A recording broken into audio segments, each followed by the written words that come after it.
Halo sahabat Daihatsu, apa kabar? Ketemu lagi sama aku Mila di IG Live hari ini. Nah, karena cuti dan liburan aku itu terbatas, aku dan keluarga memutuskan untuk mudik di H+1. Dan sebagai gantinya, kita mau ngerayain lebaran di rumah dulu nih. Yuk, intip persiapan kita.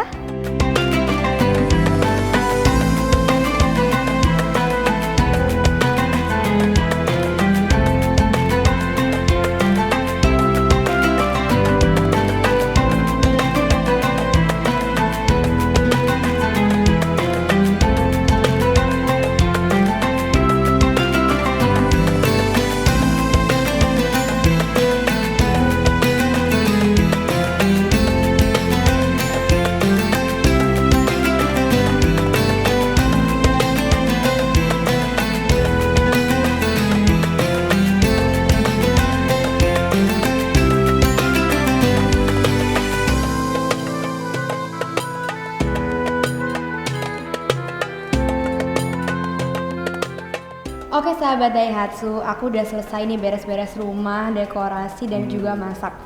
Tapi ada satu hal yang paling penting yang aku masih harus pikirin nih, gimana cara keluarga aku, terutama anak aku si kecil, bisa betah lebaran di rumah. Nah, untuk lebih pastinya kita langsung tanyakan aja sama yang paling ahli, yaitu adalah Mbak Belinda. Ketemu lagi Mbak. Ketemu lagi kita Mbak, apa kabar? Baik, sumpah nggak bosan ya? Enggak dong, karena kan dapat banyak info-info yang menarik nih. Betul. Jadi gini Mbak, kita itu rencana mudik baru H+1 karena nggak bisa cuti. Jadi kita mau merayakan lebaran di rumah dulu. Ada tips nggak ya Mbak gimana supaya anak-anak itu ceria gitu ngehadapin lebaran di rumah? Iya, kalau aku pribadi sih sambil mendayung 2-3 pulau terlampaui ya, dalam arti momen lebaran bisa kita perkenalkan juga nih ke anak. Gimana sih menyenangkannya ketika kita kumpul bareng gitu, nyiapin persiapan untuk lebaran dan sebagainya. Jadi tips dari aku sebenarnya libatkan anak aja tuh dalam kegiatan persiapan menuju lebaran itu. Mulai dari misalnya bikin ketupat gitu ya, apa nih yang dia bisa lakukan, beres-beres rumah.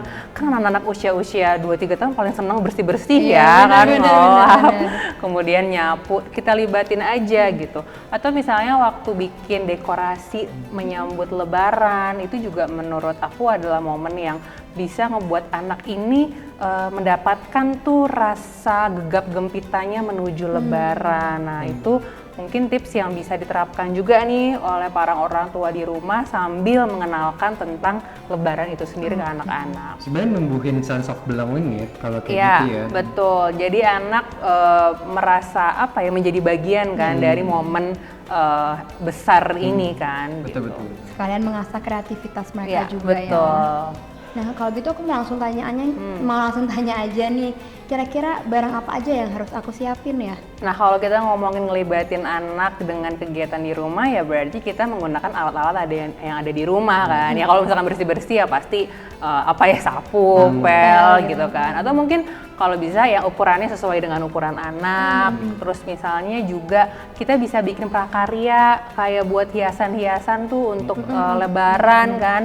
Mungkin bisa bikin hiasan dinding atau gambar gitu ya, atau tulisan menyambut lebaran dan sebagainya. Jadi itu kegiatan ataupun alat-alat yang bisa sih kita manfaatkan dalam rangka menyambut hari besar itu. Berarti kita nargetinnya aktivitas dulu ya, baru habis itu barang-barangnya tuh menyesuaikan dengan aktivitas yang udah kita tentukan sebenarnya. Ide besarnya apa gitu yang mau kita lakukan, kemudian baru deh kita pakai barang-barang yang bisa dimanfaatkan. Dan memang karena kan lebaran sendiri kan udah lumayan riweh ya. Betul. Nah, manfaatkan aja tadi barang-barang yang udah ada di rumah. Apa nih yang bisa kita kerjain bareng, atau misalnya kayak baca cerita kayak lebaran gitu, ada yang panjang buat jadi kegiatan ya mungkin juga buat Anak-anak menyenangkan. Benar sih, benar. Sekalian ada yang bantuin kita beres. Iya, lumayan ya. Tapi kan Oke, nextnya kita punya pertanyaan nih dari sahabat Daihatsu. Pertanyaannya itu adalah, ini apa ya? ada nggak sih Mbak tips-tips agar si kecil tuh nggak rewel, walaupun dia cuma di rumah aja, mungkin dia kepikirannya udah kayak pengen liburan, pengen Ya mungkin kampung, ngeliat gitu teman-temannya kan. pada mudik, pada keluar bete kota gitu ya. Oh, aku di rumah gitu. Nah, sebenarnya balik lagi sih, anak itu kan sangat menyukai lebih ke arah momen kedekatan sama orang tuanya. Jadi bukan berpatok, kita pergi kemana nih, liburan kemana atau mudik kemana gitu ya. Nah, selama orang tua nih bisa menciptakan interaksi yang hangat, yang menyenangkan gitu ya dengan anak, nah itu sebenarnya bisa tuh ngebangkitin mood anak. Jadi tadi tuh rewel-rewelnya, cranky-cranky-nya tuh berkurang gitu. Dan juga lebaran ini kan balik lagi, mungkin buat kita juga yang orang dewasa juga cukup melelahkan ya, karena kan ya mungkin menyambut tamu gitu ya, beres-beres rumah dan sebagainya. Nah itu kita juga perlu tuh bisa membaca sih, kalau aku bilangnya rasa tubuhnya anak. Oh ini anak kayaknya udah mulai misalkan ngantuk nih, atau udah mulai capek, lapar gitu ya. Nah itu yang perlu kita pahami tuh, baca momen di momen lebaran itu, biar kita tahu nih kalau anak ini kayaknya udah mulai nggak nyaman nih, mungkin dia butuh istirahat, kayaknya udah mulai cranky nih, mungkin dia butuh sesuatu yang kegiatan yang bergerak misalnya, atau mungkin dia lebih butuh kegiatan yang menenangkan, baca buku, cuddling dan sebagainya. Nah itu yang mungkin yang perlu orang tua juga sensitif ya terhadap perubahan-perubahan perilaku anak di momen lebaran yang mungkin panjang dan cukup ya melelahkan ya. Berarti aku harus kurang-kurangin main HP nih, kadang kalau kebanyakan main HP nggak sensitif jadi. Iya, jadi fokusnya ke handphone kan. Fokusnya ke handphone. Bahaya juga. Benar, jadi ini orang tua itu harus melihat juga tanda-tanda yang diberikan sama si anak ini, apakah kayak bisa dikucek mata, berarti dia ngantuk. Mungkin ngantuk, gitu. Mungkin betul. untuk apalagi untuk yang lebih kecil yang belum bisa bicara kasih tahu, lancar, aku betul. lapar, gitu kan. Ya. Ya kita berarti sahabat Daihatsu juga di rumah harus agak sensitif nih terhadap anaknya, jangan sampai malah asik sendiri, malah nonton, malah pergi sama teman-temannya. Perlu ada perhatian juga ya dari orang tuanya. Nah, oke, kalau gitu kita mau langsung aja nih Siap-siap, siap-siap mau berprakarya sama Renan nih ya, sama si kecil. Terima kasih loh Mbak Belinda atas semua tips yang selalu pasti bermanfaat buat kita dan buat semua sahabat Daihatsu di rumah. Sama-sama. Terima kasih banyak Mbak Belinda. Terima kasih banyak. Oke, sampai jumpa lagi sahabat Sampai jumpa Daihatsu. Oke, thank you sekali lagi.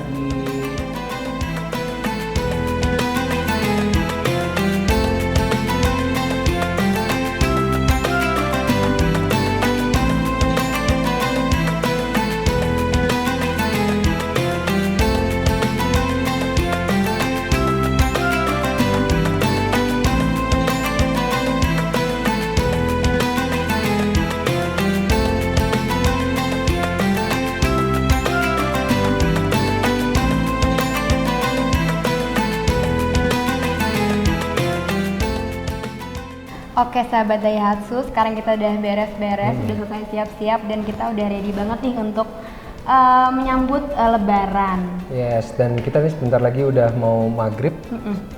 Bentar lagi kita udah mau azan, jadi kita kayaknya mau dengerin tausiah dulu nih dari Ustadz. Kita tanya-tanya tentang pandangan Islam terkait Idul Fitri itu seperti apa. Langsung aja kita tanya Ustadz yuk. Assalamualaikum Bib. Waalaikumsalam Rizky. Bertemu lagi nih Bib, bersama kita nih udah beberapa kali pertemuan. Nah sekarang membahas tentang Idul Fitri. Sebenarnya di dalam Islam tuh Idul Fitri itu seperti apa Bib? Nah, menurut para ulama itu ada dua hal lah paling tidak makna Idul Fitri. Yang tidak populer nih adalah Idul Fitri itu artinya kembali makan. Itu artinya kembali, Fitri itu artinya futur. Futur itu makan. Jadi Idul Fitri maksudnya kita kembali lagi bisa makan di siang hari setelah 1 bulan penuh berpuasa di bulan Ramadan. Artinya ya udah selesai kewajiban puasa dan pendidikan atau madrasah yang diberikan oleh Allah kepada kita untuk mengendalikan aspek lahiriah kita yang di dalamnya adalah nafsu kita. Nah, kemudian yang kedua, Idul Fitri artinya Id kembali, fitir itu kepada fitrah. Fitrah itu adalah sesuatu yang paling default, yang paling inti dan dasar yang diciptakan oleh Allah untuk manusia. Sebagaimana dijelaskan dalam surat Ar-Rum ayat 30, fitratallahi allati fataran nas 'alaiha. Setiap manusia itu diberi fitrah oleh Allah yang itu dari fitrahnya Allah. Fitrah ini yang akan menjaga kita untuk terus sadar dalam kebaikan, terus mengarah kepada kebaikan dan terus mengabdi kepada yang maha baik, yaitu Allah. Nah, fitrah ini gak bisa hilang. Mau kita ateis sekalipun gak bisa hilang. Tapi fitrah ini, kata Imam Ghazali, bisa dibuat tertutup. Seperti cermin yang tertutup oleh tumpukan debu hingga dia gak bisa dipakai lagi. Nah, apa debu-debu bagi cermin fitrah ini? Dia adalah dosa-dosa.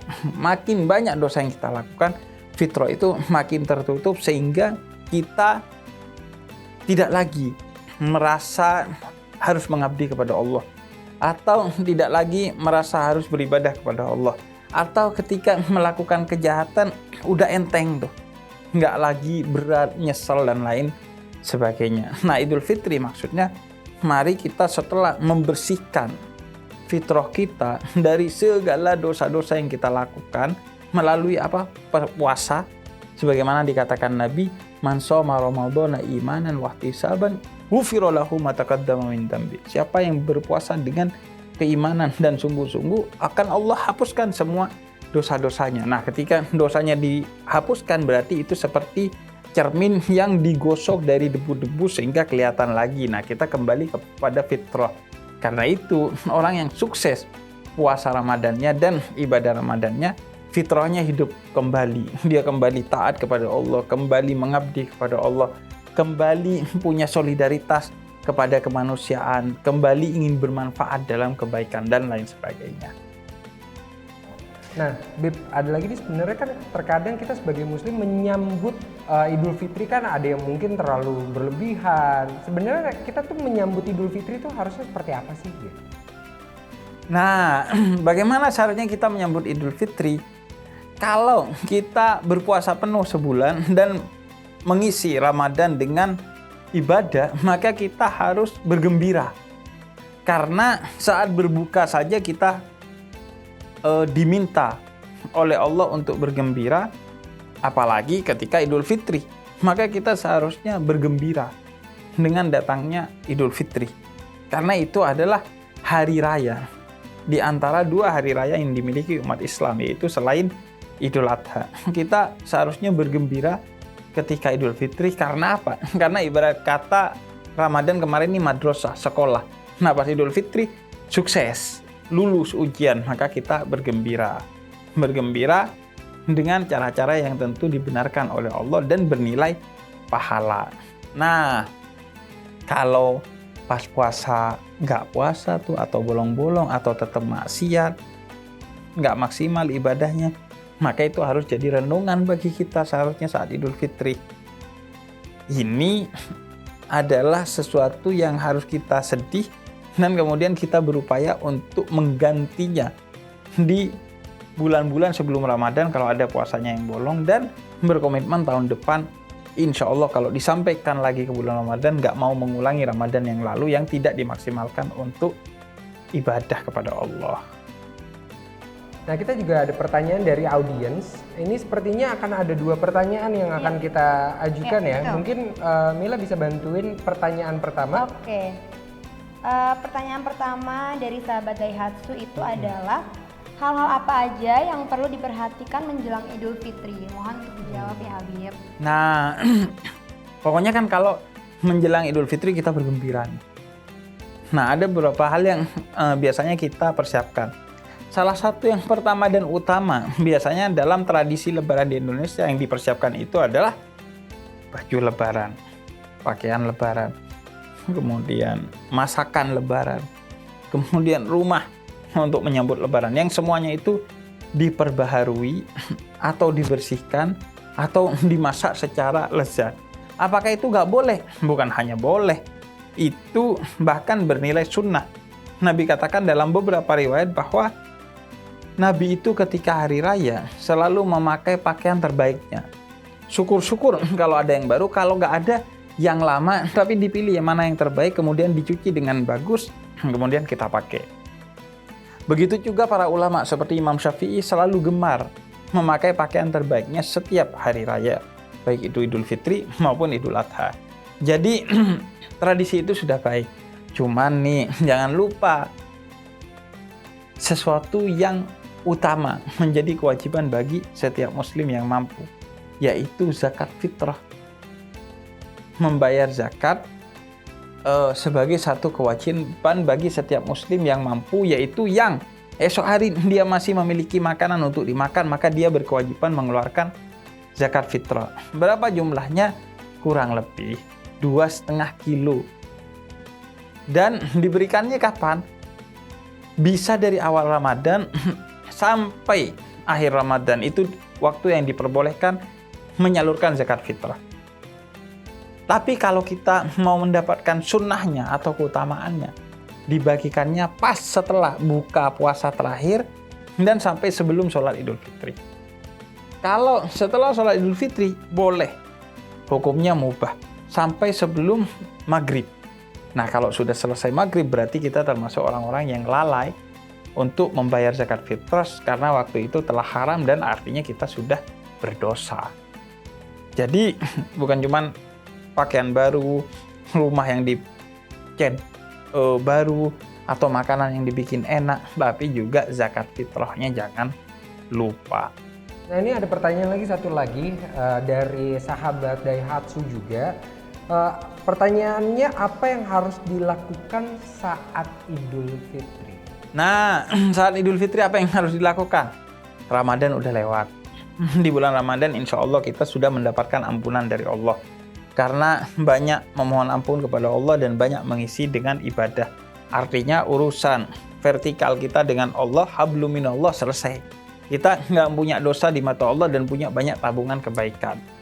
Nah, itu belum sempurna, belum fitri, itu belum kembali suci. Karena kenapa? Allah tidak akan mengampuni dosa-dosa kita kepada orang lain, sesama manusia, selama kita belum meminta maaf secara tulus kepada mereka. Nah, kita masih punya tanggungan tuh, yaitu dosa-dosa kepada sesama manusia. Di Idul Fitri ini, maka gunakan untuk meminta maaf kepada sesama manusia yang kita tahu atau kita tidak tahu, yang kita sadari atau kita tidak sadari, pokoknya semuanya kita mintain maaf. Karena khawatir ada yang tidak kita ketahui dari dosa yang mungkin dirasakan oleh orang lain. Kita minta maaf agar apa? Dosa horizontal kita kepada sama manusia itu juga bersih, sehingga kita betul-betul kembali suci, kembali ke fitri. Dan Idul Fitri ini enak karena minta maafnya bareng-bareng. Jadi nggak perlu malu, nggak perlu gengsi. Kemudian juga di Idul Fitri ini kita nggak ditanya dosanya apa ketika minta maaf. Kalau di hari lain mungkin ditanya, dosa lu apa? Di Idul Fitri enggak. Jadi enak juga ketika minta maaf. Kalau gak dikasih maaf gimana? Tugas kita dari Allah adalah meminta maaf dengan tulus atas kesalahan yang mungkin kita lakukan kepada orang lain. Bukan mendapatkan maaf. Orang itu memberi maaf atau tidak, itu urusan dia dengan Allah. Jadi di Idul Fitri, mari kita saling meminta maaf dan memaafkan. Nah, ini juga penting, memaafkan. Jangan sampai kita gak maafin. Kenapa? Karena kita juga punya dosa, jadi nggak pantas kita nggak maafin orang lain, padahal kita juga mau minta maaf ke orang lain. Dan yang kedua, Allah yang maha pengasih, maha penyayang, yang telah memberikan nikmat yang tiada tara dan tidak terhitung bagi kita, ketika dimaksiati atau dikhianati oleh kita berkali-kali dengan dosa yang begitu besar, tetap selalu memaafkan kita. Maka kalau kita hamba Allah, maka kita juga akan berakhlak seperti akhlaknya Allah, yaitu memaafkan siapa saja yang berlaku dosa atau salah atau hilaf kepada kita. Oke, alhamdulillah, mungkin ini kita udah di penghujung acara. Nggak Kita kerasa banget nggak ya. kerasa, udah beberapa kali kita nemenin sahabat Daihatsu nih. Senang banget bisa berada di sini, dan terima kasih juga untuk Habib yang telah memberikan banyak ilmu buat kita semua. Informasi yang disampaikan Habib semoga bisa menjadi manfaat buat kita berdua sebagai keluarga, dan tentu buat sahabat Daihatsu. Betul kali. Ya, sama-sama Rizky. Semoga penjelasannya cukup dimengerti. Dan saya juga nih mau ngucapin mohon maaf lahir dan batin. Semoga amal ibadah kita yang dilakukan di bulan Ramadan kemarin diterima oleh Allah, dan semoga kita menjadi hamba-hamba Allah yang menang dan gembira di Hari Raya Idul Fitri 1444 Hijriah ini. Semoga sahabat Daihatsu di rumah bisa menjalankan lebaran bersama keluarga yang dicintai. Dan terima kasih sudah menyaksikan IG Live kami. Saya Mila. Saya Rizky Hawadi, mohon undur diri, sampai jumpa di lain kesempatan. Terima kasih sahabat Daihatsu, sampai jumpa.